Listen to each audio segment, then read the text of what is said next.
Good morning, everyone. We're going to begin with some brief remarks from Chief of Staff Mark Meadows, and he'll be giving you all an update on Phase 4 negotiations. Good morning. As you know, over the last several days, we've been having conversations on Capitol Hill, Secretary Mnuchin and myself, with Democrat and Republican leaders, both in the House and the Senate. Last night, we concluded a meeting with Senator Schumer and Speaker Pelosi a little bit before 10 o'clock. And at the president's direction, we have made no less than 4 different offers to Democrats on Capitol Hill on how we can make sure that the enhanced unemployment that is set to expire today, along with eviction protection that is set to expire as well, is protected. And those 4 different offers have been actually rejected. But more importantly than that, they've not even been countered with a proposal. So the Democrats are certainly willing today to allow some of the American citizens who are struggling the most under this pandemic to go unprotected. And the president has been very clear for us to be aggressive and forward-leaning to make sure that they get protected. And yet what we're seeing is politics as usual from Democrats up on Capitol Hill. It surprises me that when we talk about compassion and caring about those that truly are in need, that a temporary solution to make sure that enhanced unemployment continues has been rejected not once but multiple times. The Democrats believe that they have all the cards on their side, and they're willing to play those cards at the expense of those that are hurting. And we'll continue on with additional discussions today with Senator Schumer and Speaker Pelosi, perhaps an in-person meeting tomorrow on Capitol Hill as we stay engaged. But I'm disappointed in what we've experienced over the last 3 days, and I want to stress that the Democrats have made 0 offers over the last 3 days, 0. And so in a spirit of compromise, the president has sent us back not once, not twice, but 3 different times to try to find some common ground. And what we've found from our Democrat negotiators is that they are bumping the price higher than the very bill that they passed out of the House several weeks ago. And to give you a particular example of that is in their HEROES bill, they have $100 billion for schools.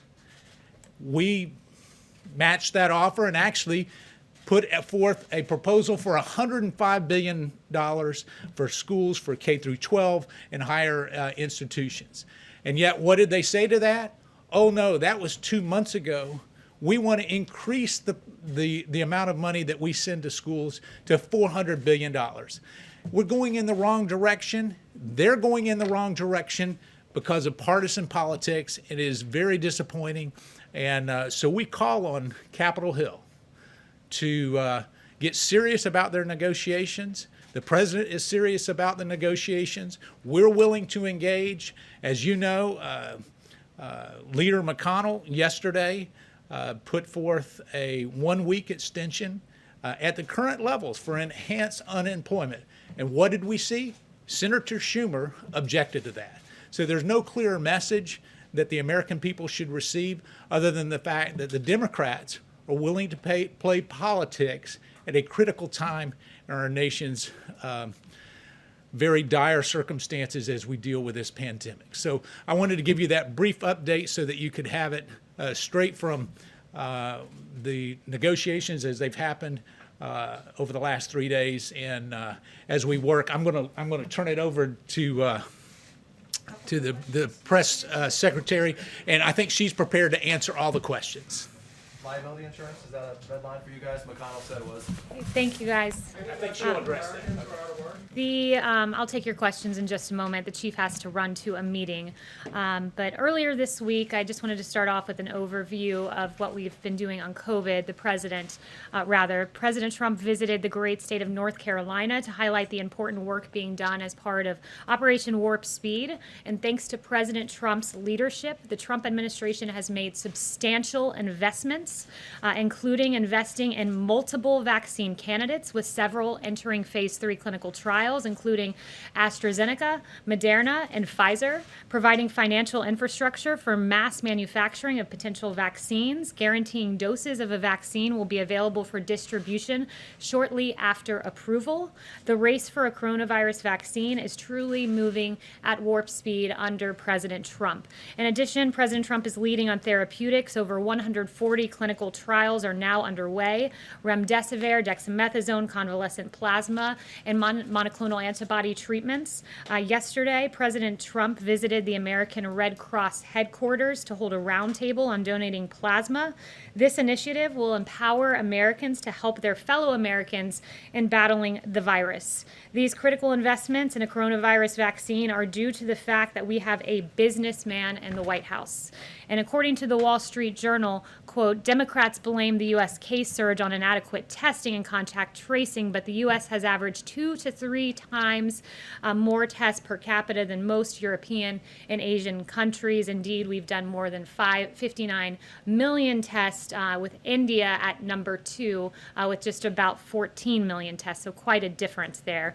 Arizona, California, Florida, and Texas all were doing more tests per capita when they lifted their lockdowns, more per capita than Germany, Spain, France, and South Korea have averaged. The U.S. is the undisputed world leader in testing, and on top of the more than 59 million tests that we've done, the FDA has authorized more than 193 tests under emergency use authorizations, including molecular and antibody tests. Under the leadership of President Trump, the U.S. is leading the world in safe and effective therapeutics and the rapid development of a potential vaccine. Together, as one American people, we will defeat the invisible enemy. And with that, I will take questions.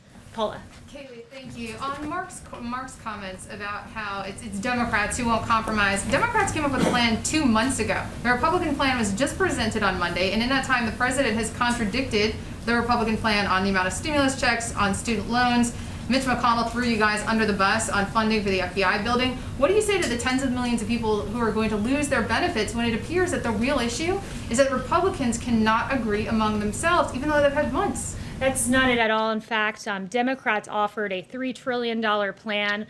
We have a very specific focus right now, and it's not this comprehensive plan, whether it be the HEROES Act the Democrats proposed that was unserious or the HEALS Act. That narrow focus is this, that Americans are about to lose their unemployment insurance, and this White House, this Chief of Staff, this President, this Secretary of the Treasury have offered several iterations to make sure that Americans who through no fault of their own lost their jobs during this pandemic do not also lose these checks. We've made several proposals, as Mark Meadows just said to you, and how many proposals have the Democrats made? 0. And if you want to know where the Democrats' true intentions lie, look no further than the Martha McSally bill that was presented that would have extended the $600 unemployment insurance. It was rejected by Chuck Schumer, and that was a plan that the president was willing to endorse. The White House and Kayleigh, what do you say to those that are going to lose $600 a week in unemployment payments that need that money? And also,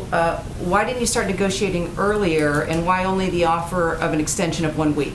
Well, what I would say to them is that this is unacceptable, that the Democrats have been fundamentally unserious. And you just heard the Chief of Staff say a great example of that is they had this massive $3 trillion bill that called for $100 billion in school funding. We then gave $105 billion, which then was deemed insufficient. So if Democrats were interested in extending unemployment insurance and helping the American people, they would have endorsed the Martha McSally bill and extended this by a week to give us time as we try to extend this in perpetuity while we also focus on evictions as well. What do you say to those Americans that are about to lose $600 a week? That they need to be calling the offices of Chuck Schumer and Nancy Pelosi and say, get to work and stop engaging in politics on the backs of hardworking Americans who deserve these checks, who lost their jobs through no fault of their own. Are you willing to pass on the liability protection? That's a question for Mitch McConnell. He said that that's going to be a part of any bill, but that's Mitch McConnell's, that's his priority. This president is very keenly focused on unemployment insurance, and the Martha McSally bill is a great example of what Democrats are focused on. Yes. Kayleigh, if the president is so worried about how long it'll take to count ballots in the election, then why isn't the president and this White House doing everything it can to secure more funding for staffing and other resources to make sure that we can have a safe and proper election? Look, what this White House is focused on is making sure that our election is not riddled with voting fraud and that the timetable is not hung up here.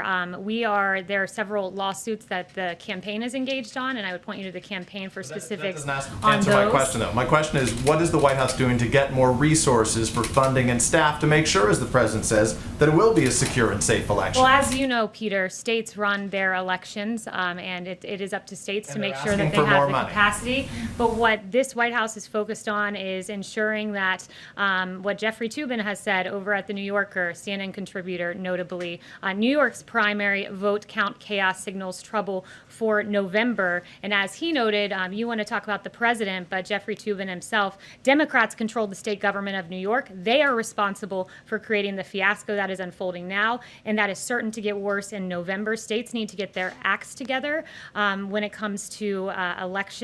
And as we see in New York, where we're 5 weeks out from that election, and in fact, we still don't know the outcome of a congressional race, and that is certainly not what we want to see. And I'm asking in you about November. the president. You said, Yes, you asked why I was Darlene. asking about the president. I'm asking about the president because you work for the president. I Yes. guess the question is Oh, more Ann. specific. Thank you, Kayleigh.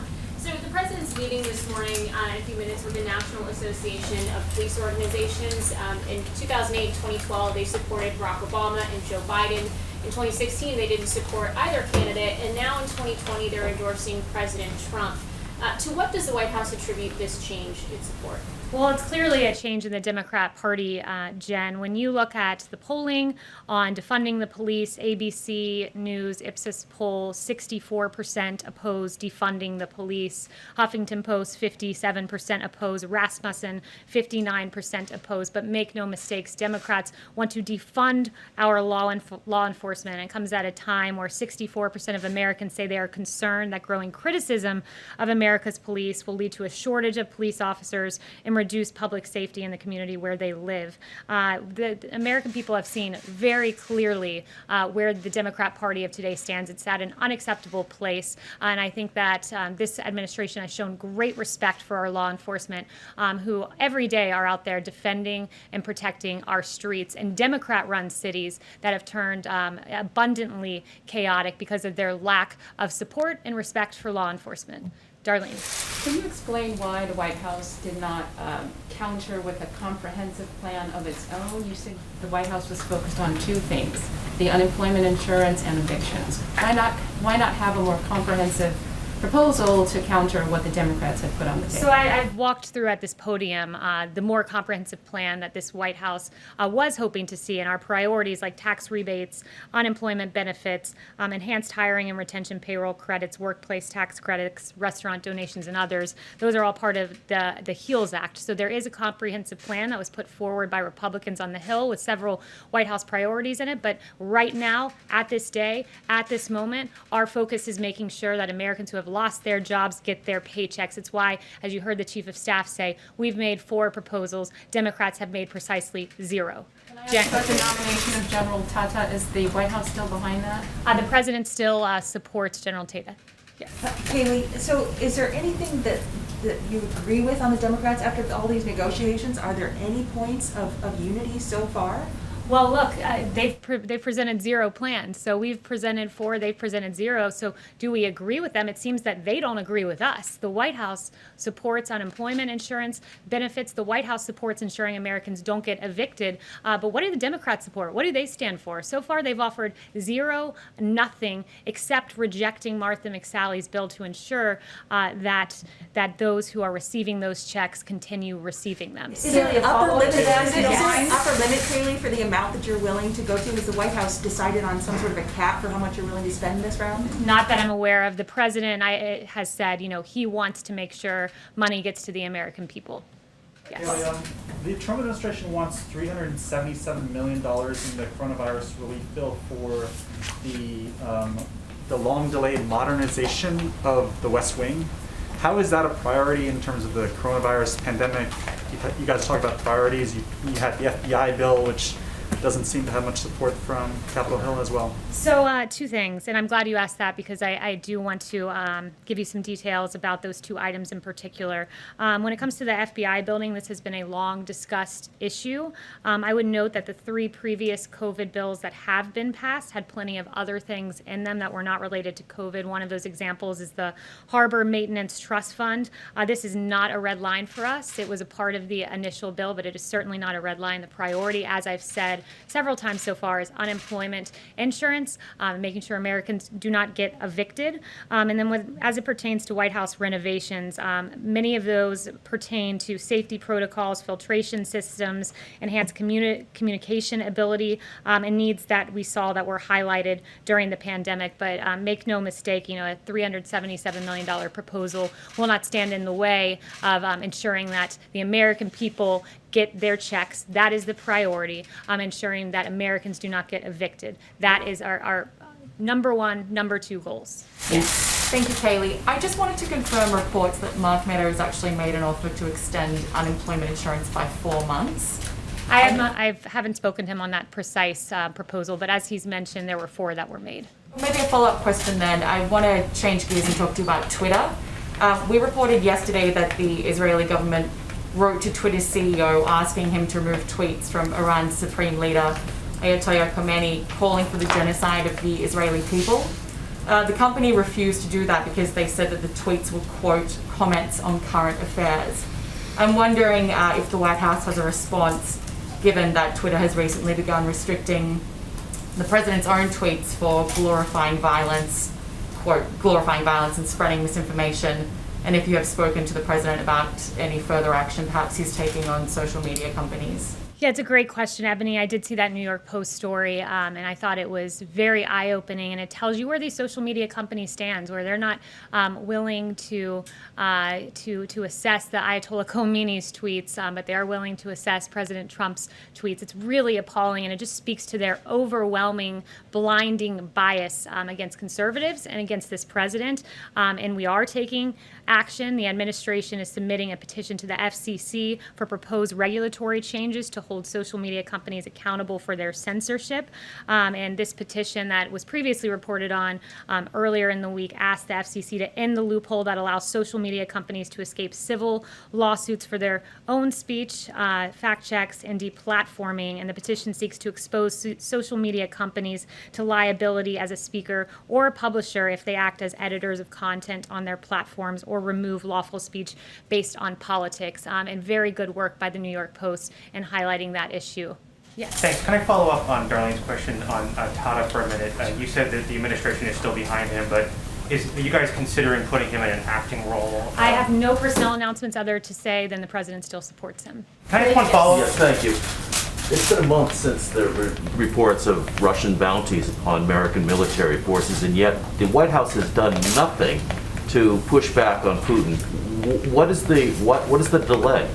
So as I've answered probably a dozen times from this podium, that intelligence is unverified. There are dissenting opinions. The media is, I would point to the Department of Defense saying there's no corroborating evidence to validate recent allegations. NSC allegations and recent press articles have not been verified or substantiated by the intelligence community, and ODNI has a similar statement. But look, this president acts. He is not afraid to stand up to Russia. He's done so repeatedly when our adversaries have directly targeted U.S. or coalition partners. The president did not hesitate to act. Look at Syria in 2018 when dozens of Russian mercenaries were killed in a retaliatory defensive strike. He has continually stood up to Russia, will continue to do so, and this president will always protect our troops and our men and women overseas, and he will act on verified intelligence. Bill. Thank you, ma'am.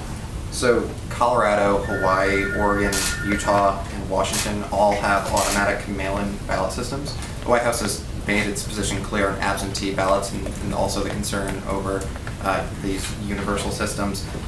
Does the White House think that those elections are fraudulent or more at risk of fraud? always a mail-in ballot system, mass mail-out ballots are going to be more at risk of fraud. Look at LA County, where 112% of LA County is registered. That means you have 12% of excess ballots floating around that are, we know at least 12% that are not accurate ballots that were mailed out. This is a very basic concept, and it's one that the media has done a very good job reporting on, not just Jeffrey Toobin at the New Yorker. You also had the Washington Post article on this that the president held up yesterday that says the results that they've seen in a study showed that there's an unexpected stress test of mail balloting systems, many of which were designed to handle only a small portion of the vote and are not ready to scale up in response to a pandemic. That was Washington Post. There was another great ABC piece, mail-in voting delays in primary caused Pennsylvania to sound alarm about November. Expansion of mail-in voting will likely delay the state's presidential race. A great CBS report. Pennsylvania's mail-in votes still weren't all tallied up after 1 week. Officials fear election nightmare in November. So mass mail-in voting is certainly subject to fraud, and good work on the part of ABC, CBS, Washington Post, and the New Yorker for highlighting the fraud that is at play, the delays that are at play, because those are, after all, the facts. Another quick one. The chief sounded quite frustrated a second ago. Is there any situation in which the White House would walk away from negotiations on Phase 4? I won't get into the middle of the negotiations, and I'll leave that to the chief and to the Secretary of Treasury. But yeah, there's a lot of passion because we're passionate about making sure Americans are taken care of. I've heard the president personally talk about this. It is his goal to make sure that those who have lost their job get these payments, and those who, through no fault of their own, do not get evicted from their homes. So those, again, two big priorities for the president. Raquel? Yes, thank you, Kayleigh, so much. I have two questions. One, you were here saying that how well the administration is doing is responding to the pandemic, but the facts don't show that, and Americans are struggling and scared. What do you tell them, the American people? So the one thing I would say is the president's made clear that we're at a place where we want all Americans to make sure that they socially distance and that they make sure they engage in mitigation tactics. And the president's been clear on that. But one of the things I think, as when you look at the United States response, you look at the fact that we were supposed to have a ventilator shortage. In fact, we had a ventilator surplus. We were told that there's a testing shortage. Well, it turns out we've done at this point almost 60 million tests.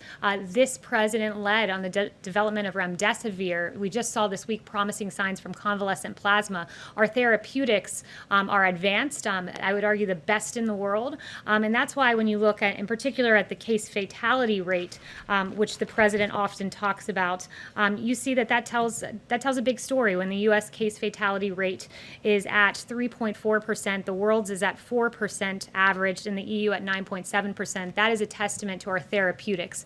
But we encourage every American to engage in mitigation efforts, and it's patriotic, as the president said, to wear a mask, especially when you can't socially distance. Hunter. Can I ask another question on the travel ban?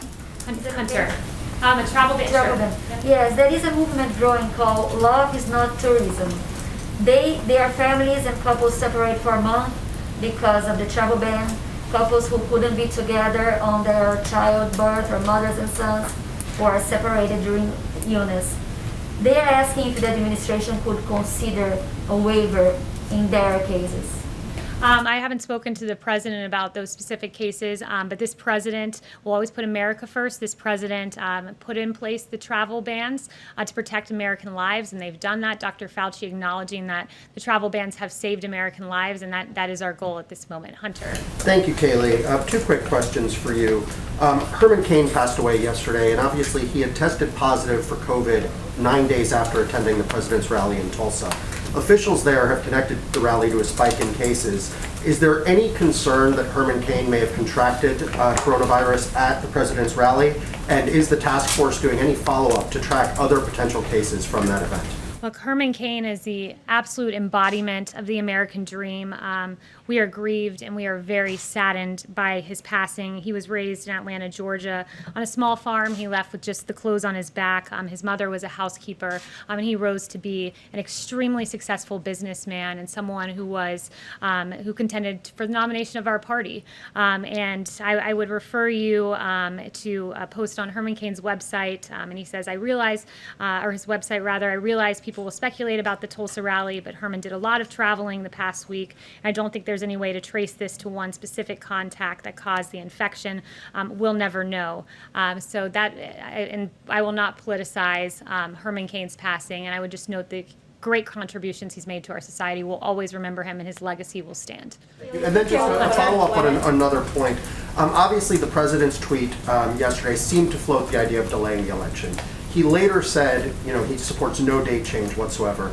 Given a little bit of the ambiguity and confusion there, can you just state unequivocally whether or not the White House wants to see the date changed, and state 100% that that is not something that you support? The president answered this 3 times yesterday. He said, "I want the date more than anyone. I don't want to delay. I want to have the election." And in a local interview he said, "No one wants the date of the election more than me," because he believes November 3rd will be a moment where the American people acknowledge the great successes of this administration.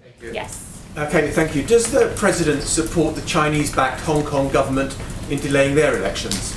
Yeah, so I do have an answer for you on the Hong Kong elections. We condemn the Hong Kong government's decision to postpone for 1 year its legislative council elections and to disqualify opposition candidates. This action undermines the democratic processes and freedoms that have underpinned Hong Kong's prosperity, and this is only the most recent in a growing list of broken promises by Beijing, which promised autonomy and freedoms to the Hong Kong people until 2047 in the Sino-British Joint Declaration. I think it's appropriate as we see this play out on the Hill, this testimony by our doctors, to just acknowledge the real successes and work of this administration. I acknowledge the ventilators, and I talked about testing and just great American industry coming together, the American people coming together and working to get us through this tragic pandemic. And we grieve when even one life is lost. But I do want to point out just the early actions of this administration. When there were 0 reported cases in the United States on January 6th, the CDC issued Wuhan travel notice before any U.S. confirmed cases. But what were Pelosi and Chuck Schumer doing? They were calling on the GOP to support Bolton testifying. 0 reported cases in the United States on January 17th. The CDC implements public health entry screenings at 3 major U.S. airports receiving the greatest volume of Wuhan passengers. What were Democrats doing? House Democrats were preparing to file their first brief in the sham impeachment inquiry. When there was 1 reported case in the United States on January 21st, CDC activated Emergency Operations Center. What were Democrats doing? Chuck Schumer was calling for witnesses in the impeachment trial, and Pelosi released a statement criticizing Mitch McConnell for his trial rules. And finally, when there were 7 reported cases in the United States on January 31st, President Trump issued travel restrictions on China and the first mandatory quarantine in more than 50 years. And those travel restrictions saved American lives. But what were Democrats doing?